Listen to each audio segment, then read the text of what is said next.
Welcome to Women at Halftime podcast. For men and women at mid-career or the halftime of life with issues that concern you. Maximize your skills, resources, and experience to live an even more fulfilling and significant second half of life. Right here with me, Deborah Johnson, on Women at Halftime podcast.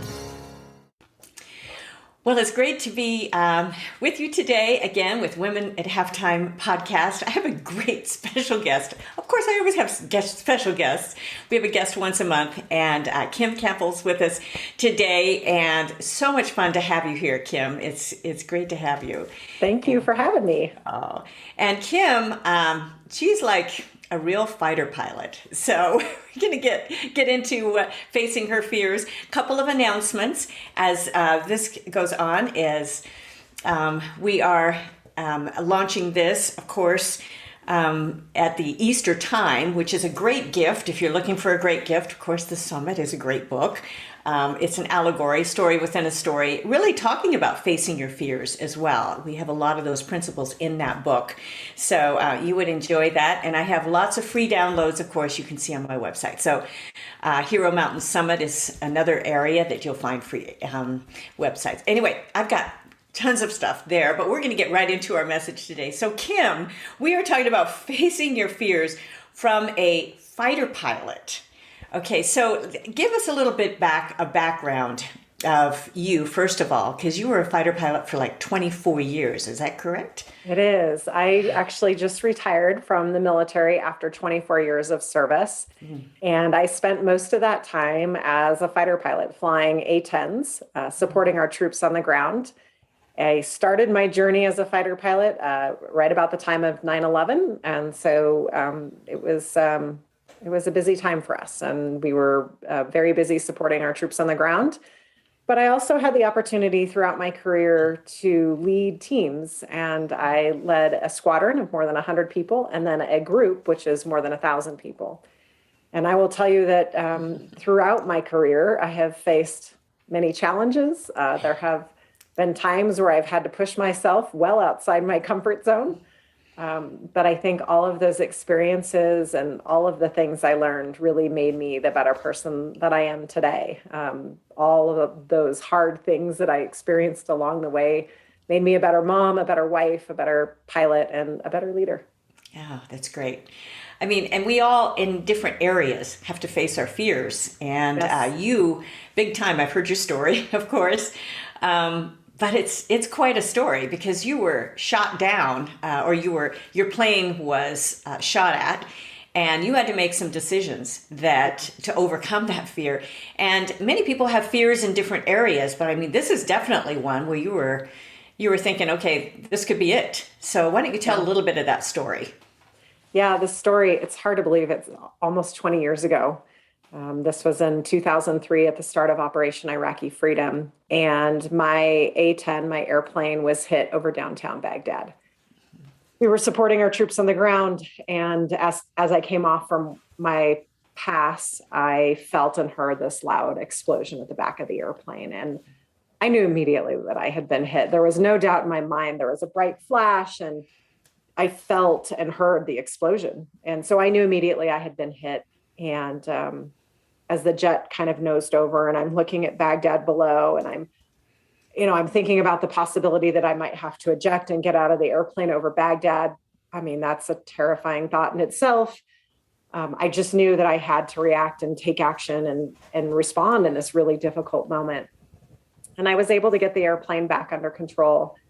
And then I had an hour once I had got the airplane initially under control to figure out what to do next. Do I get the airplane back to friendly territory and eject? Do I fly back and land? It was just a really difficult mission. That's a complete understatement, but that's the best way that I can say it. But it was a really tough moment in my life. It was terrifying. Honestly, I didn't have time to think about that I was scared at the moment when it happened. But when I went back and listened to the audio from the mission, I could just hear the fear in my voice. And so, that moment was really tough for me in many ways. But what I pulled from it and what I learned from it is that we all face fears. It's not that fear that matters in that moment. It's what we do with that fear. It's how we respond in the face of fear. So I'm thankful actually that mission happened so early in my career, because it taught me a lot about facing fears and having the courage to respond even when we're scared. And you mentioned a couple things that you did react and respond. Yeah. And one of the biggest issues for people not moving on in their life, because there's a lot right now that people are facing, a lot of fears of either reinventing. There's a lot of changes. I mean, the big word that we've heard everywhere is this big word of pivot. I mean, you don't even want to hear that anymore. But inaction is an enemy of that. You can't just not act. You can wait for a little bit, but that inaction and fear holds people back, completely holds people back. And you had to act. This was life or death, pretty much.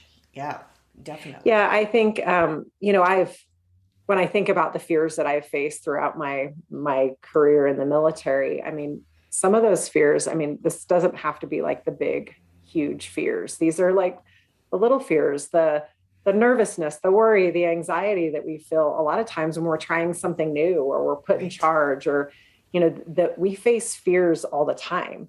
And so I think about, if we don't act, what's the alternative?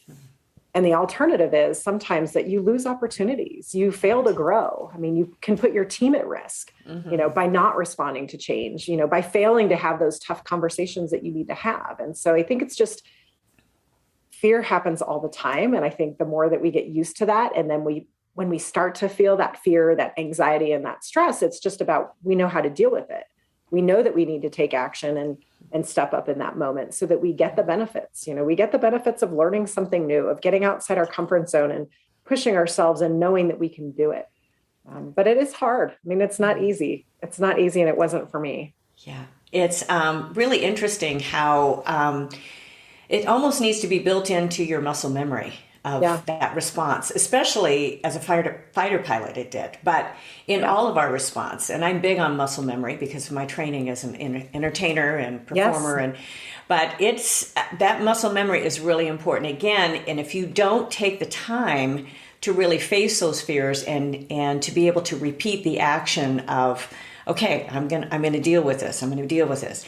You get out of the habit of doing it, and then you just kind of cower back. And I completely agree. I mean, I think for me, preparation and training is really what helped me in that moment. And I think, we all are going to face stressful situations in our lives at some point. We're going to face challenges, and you don't really know when those are going to happen. I mean, sometimes you do, but it's all about preparation to make sure you're ready for those moments. Right. And I look back and I've really tried to figure out, why was I successful in that moment? Why could I overcome fear in one of the most terrifying situations? And what was that? And I think for me, it comes down to the fact that I had really prepared for this. I had really put in the work. I had done the research. I knew about my aircraft systems. I knew what happens when they fail, but I also practiced. I mean, I had that muscle memory of going through the motions, both in a simulator where we can actually move switches, but also using visualization. And we have a technique in the flying world that we call chair flying. It's just a visualization technique where we sit down and think through those stressful situations so that when they come, you've already thought about them. And then I also think the other thing, so, I had this preparation, I had done practice, and then it's like the final step is planning for contingencies. So it's really important, I think, to have a positive mindset and to think about a positive outcome. But I also think it's important to just consider those, the things that could go wrong, and not so much dwell on them, but figure out what you will do in that moment and then let it go. Know that you've thought about it and then let it go. So that preparation and training, I think, really helped prepare me for that moment. And it helped me prepare me for that moment over Baghdad, but that has helped me throughout my life in leadership, in leading teams. When I start feeling that anxiety, the fear, the stress, I just take the time to prepare for that situation, no matter what it is. If it's something as simple as having a really tough conversation with a coworker, I'm going to put in the work. I'm going to prepare. I'm going to have all the data. I'm going to visualize and practice the conversation, and I'm going to think about kind of how the conversation will go. So I think there's a lot of ways to use it, but I think that helps us overcome fear, is to prepare and be ready for it. I love this. It really applies to all areas. Yes, it And does. visualizing performance, Hmm. visualizing yourself walking on the stage, Yeah. seeing the audience, Yes.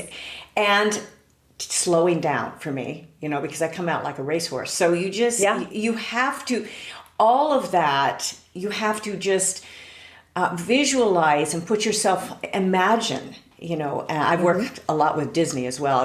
Imagine, that word is everywhere. So, however you feel about that organization, they do some things right, definitely. Yes. But you have to visualize, and that's what the big draw there is that Yeah. you bring that people into that imagination and that preparedness, because it does prepare you. When you imagine it, you're not going to always have, that situation of them actually, shooting you down in that situation. But the simulator and the putting yourself into that situation over and over and over again Yeah. will, that preparation helped you be as ready as possible, because, there's outcomes we just, none of us know. So that's great. And to be able to apply it to some other things. I'm really curious. And you mentioned right before we got on that you spoke with some students and they asked questions like totally different. I'm just curious because you got my curiosity piqued on what sort of questions the ROTC students coming up would ask a fighter pilot. What were a couple of those questions? I have to admit, I was really impressed with their questions. This was an ROTC high school unit and junior ROTC. And they, at that age, I'm so impressed with their thinking and their mindset. And one of the things that they asked me was, I started my Air Force journey, if you will, as a cadet at the Air Force Academy, which is a very competitive university. And it's tough. I mean, there's a military side, there's an athletic side, there's an academic side. And, they asked how I could handle all of that. Like, how did I get in the mindset where I could take some time to do things for me and to deal with the stress? And I thought it was a great question because I think sometimes there's so much going on in our world and our lives. And I feel this way now, that we forget to take time for ourselves. And what I had told them was that I would take time to go out on a run. I would go run and just get away and go up in the mountains in Colorado and just run. And they asked, well, how did you find the time to do that? And it's funny because I still feel that struggle today, right? Of Right. taking time for me, taking time to focus on me and do those things. But I think it's so important that you take the time, even if it's 15 minutes, right? Even if it's a walk down to the mailbox, whatever it is, taking a little bit of time for you and to do those things that make you happy. I think it makes you better at, in my case, like I feel like I'm a better mom when I've taken some time for me. I feel like I'm a better leader when I've taken time for me because I give myself a little bit of time to just decompress and think about things as opposed to just completely reacting to everything that happens in the moment. So that was a great question. And I told them the answer that I think it's important we take time for ourselves. And I told them that I still struggle with this today. Like it's a constant thing that I have to remind myself of. And then I think it's great that you can share with them, yeah, I still struggle with this, because I tell you what, when you get on a stage, you get on, in front of them, they put you on their little, pedestal.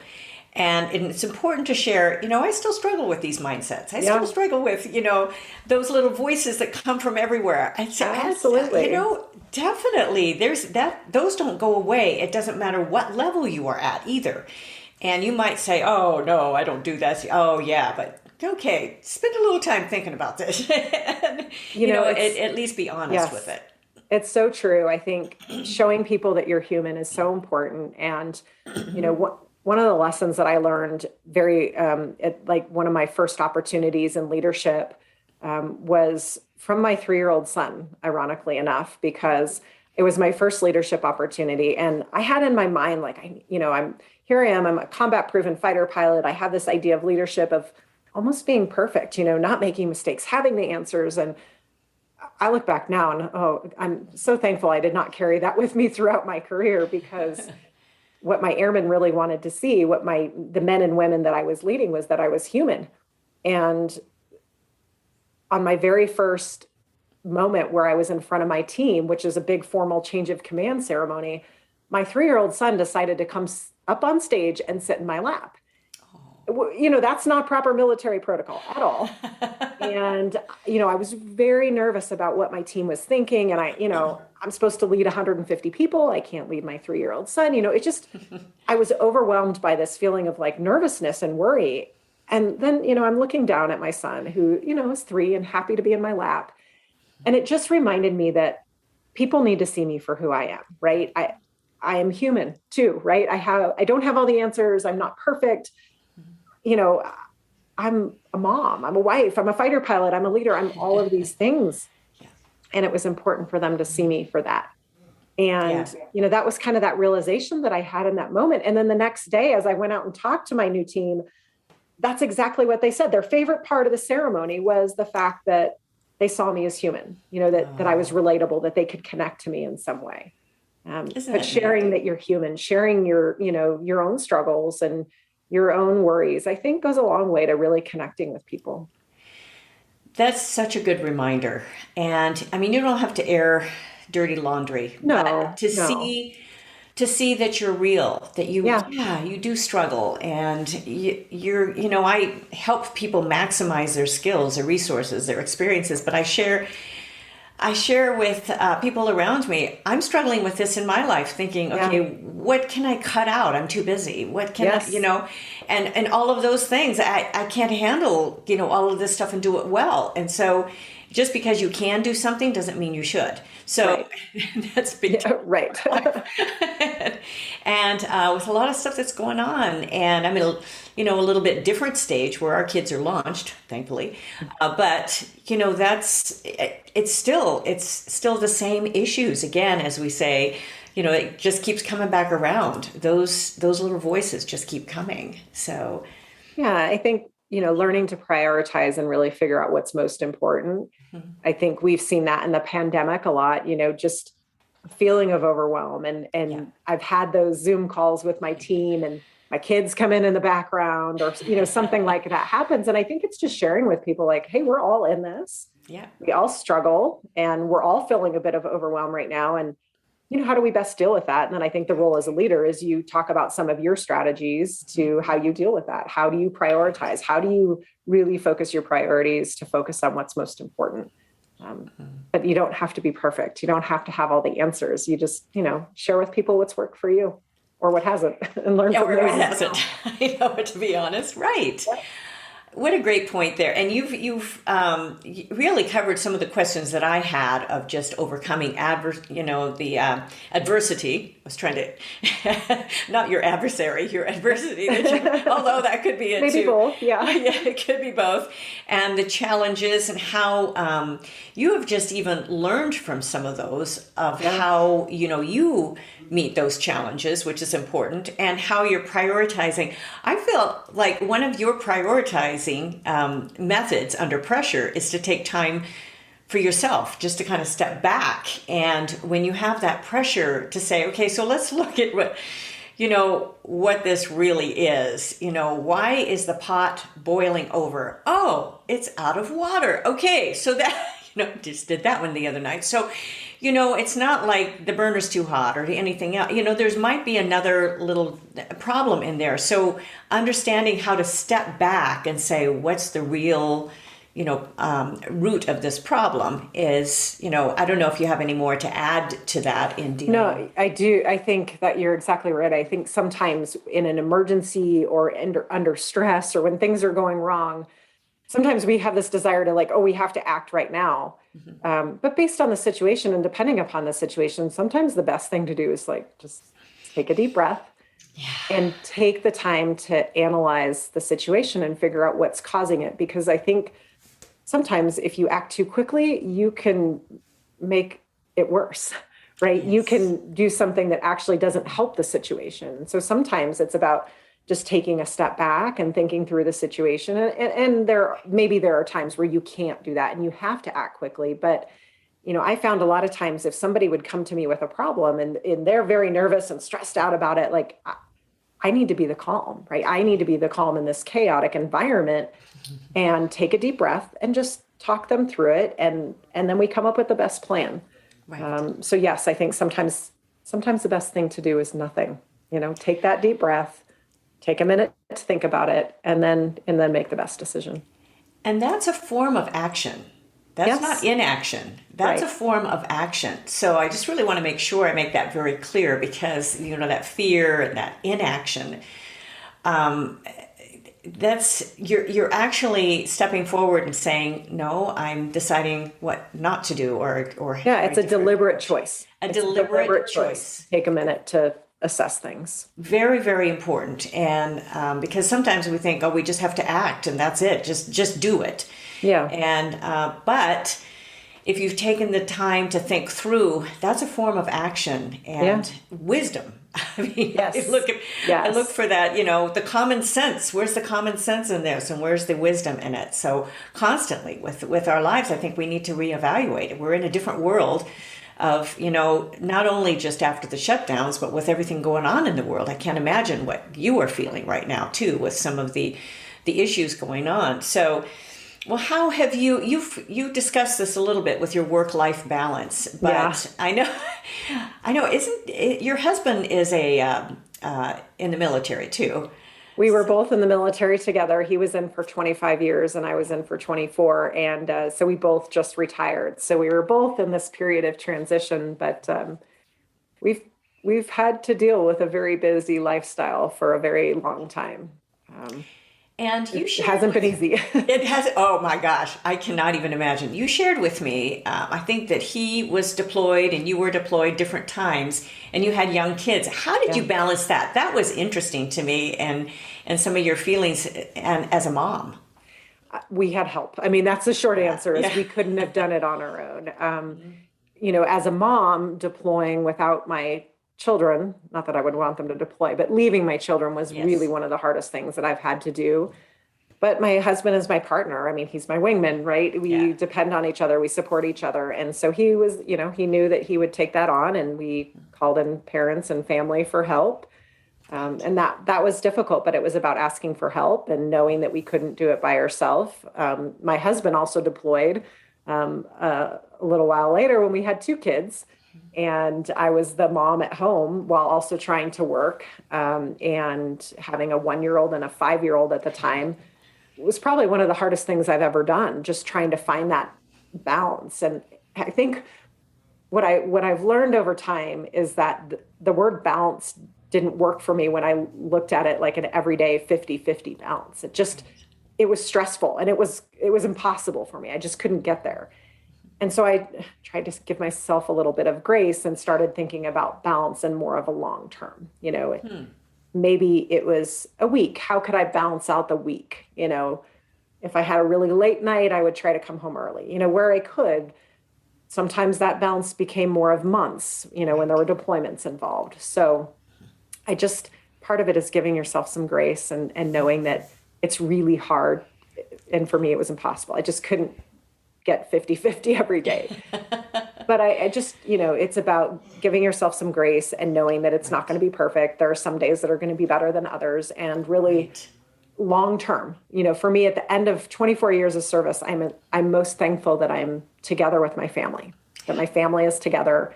And that is always what was most important to me. So prioritizing so you can find that overall balance. It's really interesting that you say this, because my husband and I just celebrated another anniversary, and I look at him the same way, thinking, I can't believe we're still together after all these years. Yeah. And we've done nothing like that, but we've raised 3 kids and gone through a lot of work. Yeah, it's a lot of work, and gone through multiple changes in our lives, and in moving and in careers and all of that. And it doesn't matter what field you're in, and having that commitment. I loved the term that your husband is your wingman. And you really do. You have to partner. And we decided when we had kids that as long as one of us has that communication ability with our kids, we're okay. Because they're going to go through times in their teen years where they're going to dip. Sure enough, oh my gosh, I call it going through the pit. So when the kids go do that, and it's like, okay, so, had 3 boys, they say, like, how's your day? Fine. Okay, so what else should we talk about? Yeah. It's just, So anyway, just figuring out some of those things together and writing through those years, because they're not easy. When, I was stressed with especially one of ours, well, actually a couple, I guess you'd say, but I won't name any names, but it is, it's when you're balancing work too. And, you're trying to do this, and you've had a stressful job, of course. So in leading. So, well, what do you have you have some advice in career transitions, and you've been leading a team, and now that's a whole different type, well, not really type of leadership. I really focus strongly on a self-leadership first. That's really important. And so what about transitions? Because we are in a world of transition right now. Yes. What sort of advice do you have? Well, I think, for me, I've gone through several transitions from really just being a fighter pilot to being a leader and being in charge of large organizations. And then really closing out my career as the director for Center for Character and Leadership Development at the Air Force Academy, where, I still had a team I was leading, but we were also really focused on kind of the next generation of leaders. And now I'm retired out of the military and now focused on working with other leaders through executive coaching and keynote speaking and sharing those lessons. So there have been a lot of transitions. I feel like my life has been a series of transitions. I think for me, preparation. I mean, it really goes back to what I talked to in the first place of taking the time to really think through the transition. And especially now that I'm out of the military and I have a little bit more choice and say in that, is finding something that you love and find passion in it. Because when you have to put in the work, it feels less like work when you love it. When you can find passion and purpose and your why, that's been really important for me in the transition, and taking the time to really think through before the transition, to prepare for it, to think through it, how to best make sure that you're set up for success. Right. So that has really been the biggest thing for me, is just preparing and thinking through those things, but also finding something that you love, finding your passion and your purpose.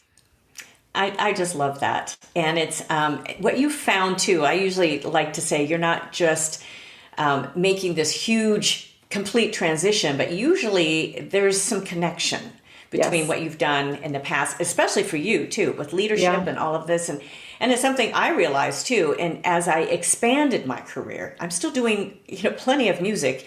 And because I'm a writer, I'm putting out constant work of just stuff I've already done. Yeah. But it's an expansion going into speaking and writing and all of that. And I found I was discounting some of my skills that I had in preparation and in all of those fields of being put out to, maximizing skills and maximizing my experience. And I was ready to sit on some of my own skills in what I was doing, because I was thinking, well, maybe it'll take away from the message. Oh, no, it wasn't. It was enhancing. You just have to figure out the right way to do it. And for anyone going through these, transitions, you just have to figure out the right way to do it, right way to maximize what you already have and then build on it. That's a really great point there. Well, and I think it's also overcoming the fear we have with it too, right? To go back to the beginning, there are fears when you change and try something new and you push yourself outside your comfort zone. I mean, every time I've transitioned and taken on a new role in the military and now retired doing new things, it's a little scary, right? There's a little bit of trying something new and wondering if you're going to be good at it. And it's just having the confidence to take action, to prepare yourself for it. But to have the courage to take action and face your fears and really respond in the face of fear. Oh, I just love that. I mean, and the fear that you have felt as a fighter pilot is, that's, it's like, okay, is that at a different level? I mean, it is at a different level when you're in a plane and you're, up there and you're being shot so at. much relates to life, right? So many of the lessons of how I overcame it and how I was able to respond in the face of fear relates to everyday life. And that's why I say I'm thankful for that experience, as terrifying as it was, because it taught me so much about myself and that I could take action. I could be decisive. I could do all of these things, even when there's risk and even when there's fear. And what a great point, because it doesn't matter what career you've been in. No. I would encourage anyone listening that you have areas of your life where you've had to overcome that fear. and to use those areas to put that positive language in. And some of the language that I wrote into the summit with the character, the allegorical character, the protagonist, Mallory, her name means ill-fated. How would you like to be called ill-fated? But she had to change her language from I can't to I can, and I won't to I will, to get to her summit. And sometimes it takes that self-talk and that language to say, I can do this. I can work through this. Do the work it takes. And because it does take work. It does. It does. And you have to be willing to be uncomfortable. Yes. Put in your situations that, okay, I gotta stretch a little bit. So yeah, but the payoff can be worth it, right? Yes. I mean, that's the important thing. The payoff and the joy right now, Yes. for me especially, is to encouraging others and helping them through issues of what they're going through. I mean, that is the payoff. Yeah. And that's what this time of life for me, mid-career, half-time, in developing more significance, not just success. I've realized, okay, I've had success. I am successful. But developing more of that significance in our, and what we can give back. Making a difference and making an impact. And for me, I don't ever want anybody to have to go through, flying a fighter jet in combat or getting hit with a missile. But there were so many lessons that I learned, and I that's why I feel there's a responsibility to give back and share those lessons, to share with other people what I've learned from that and how I've grown from that. Because so much it's so important, I think, to give back, to make an impact and make a difference. It's given me joy. I mean, it's how I found my happiness in this transition, in this in the next phase of my career, if you will. Oh, that's so exciting. Well, so as we kind of tie this up today, this has been so wonderful. I mean, you're a delightful person, first of all. Oh, thank you. And you've had, just such kind of a unique experience as a woman in this area as well. Because you stood up, and I am sure there are, when you were going in as a fighter pilot, there were not a lot of women going through. There were not.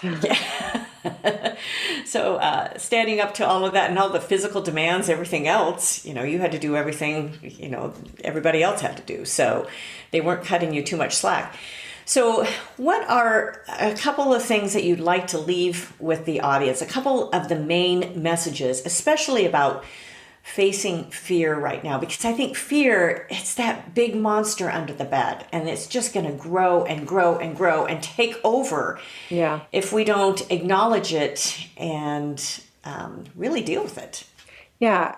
There is fear of failure. There's fear of the unknown, fear of change, fear of not meeting expectations. I think those are things that we all face in our normal everyday lives. And really what it comes down to is how we respond in the face of fear. The fact that we can take action and be decisive and do all of these things. And part of that is not putting so much pressure on ourselves to get it exactly right the first time. I mean, we're going to make mistakes. We are going to fail. And so knowing that and being prepared to deal with that is really important. To be able to deal with those fears, the fears that we all face. In our everyday lives. It can be hard to admit it, especially, when we're feeling scared or stressed or worried. And it really is what we do when we are scared that matters. Right. Because it's going to come. It doesn't matter. It doesn't matter. And as our world has been, really turned upside down. Yes, upside down right now. And, we talk all the time. What if we were down in a little bomb shelter, for our kind of fighting for our lives? How would we respond, and what would we do? And how can we prepare? But many times we've got to think of that preparation. Think before. I mean, it's made us think about even areas of our life where we need to be more prepared. When you have, your electricity goes out. Well, do I have the generator? Do I have all, these sort of things? Mm-hmm. But that sort of preparation, it applies to every part of our life. Yes. And every single part of our life, and especially with career. And I found in my life that I was discounting, again, some of those skills of, the preparation, the performance of being that professional musician, of a composer, and what it took to, put out all of these projects and everything. And that sort of preparation, the planning, and all that went into that, those are great life principles in almost any area. Any area. Yes. It could be law. It could be, it could be medical. It could be military. It could be almost any area. And I just think those are great principles. They're things I talk to my kids about all the time, just when they're feeling that little bit of stress about school, I try to give them the same techniques that I've used, because I think it relates to any career, any life, any age, quite honestly. It's about preparation to help you overcome fears and stress and anxiety. Just to put a little more reality on this, how many kids and what are the ages? Because, you're a real mom. Yes. I have 2 boys. They are now 9 and 13. And I will tell you, they do everything to keep us grounded and make sure that we have the right priorities in our lives. But they've been wonderful. They've taught me a lot about, being a mom, about being a leader, which is, sometimes it's pretty amazing the things that you can learn from your kids. It sure is, I tell you. And you realize there are a lot of areas that you are kind of like them. And so a little wake-up call here. Yes. And, but I've always made, the family is one of my core values, making sure they have enough of a priority of my time. And it is a joy being on this side and watching their journey. I have to shut my mouth. And let them, they don't want to make hear their own mistakes, right? Yes, they don't want to hear it. But to listen, to be supportive, to ask the questions sometimes. But it's great. They are at a great age, and good for you. I mean, you've weathered through this much and are continuing to do that, I know, and some of these transitions that you were making. So, well, Kim, thank you so much for taking the time today. I know absolutely you keep very busy as well. I do. Yes. But it's really a fun interview about the real life that you've lived. You're not on some pedestal. You are a real person, and have to do the same thing as we all do in different areas. Yeah, definitely. So absolutely. Thank you so much for having me. Yeah, it's been a joy. And so for all of you listeners, we are on every single week, a new episode. Get on our newsletter, goalsforyourlife.com. That's all together, goalsforyourlife.com/newsletter.